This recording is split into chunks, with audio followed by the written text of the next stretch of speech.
हे guys, welcome back another video जिसमें मैं सुनाता हूँ आपको कुछ हॉरर स्टोरीज। तो बिना कुछ देर की शुरू करते हैं आज की हॉरर स्टोरी।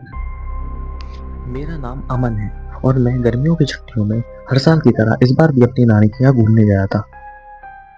नानी के यहाँ जाना मुझे बहुत अच्छा लगता था, पर इस बार ही मेरी नानी के पास जाना मुझे इतना भारी पड़ जाएगा कभी मैंने सोचा भी नहीं था। तो ये शुरुआत होती है मेरे नानी के गाँव से। उस टाइम मेरी लगभग उम्र होगी 10 से 12 साल। शुरू से ही मैं मम्मी की हर बात मानता था, तो मम्मी ने मेरे से बोला था कि बेटा इस बार भी नानी के यहाँ घूमने चले जाओ। तो मैं चला गया। अब मेन बात होती है यहाँ से शुरू।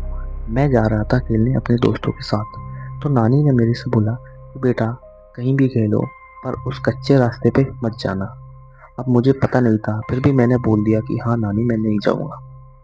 गांव का वो कच्चा रास्ता जहाँ पे हर लोग जाने से डरते थे गांव के। मैं अपने दोस्तों के साथ खेलने में व्यस्त था, पर अचानक से मुझे टॉयलेट लगी और मैंने डायरेक्ट उस रास्ते के सामने जाके टॉयलेट कर दी। अब मेरे को पता नहीं था कि ये वही रास्ता है।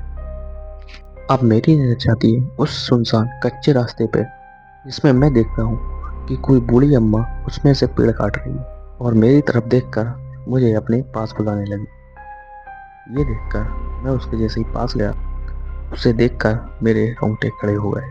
मैंने देखा कि वो जो लेडी थी उसका आधा फेस पूरा जला हुआ था और मुझे देखकर उसने अजीब सी क्रीपी स्माइल दी, जिसे देखकर मैं बेहोश हो गया।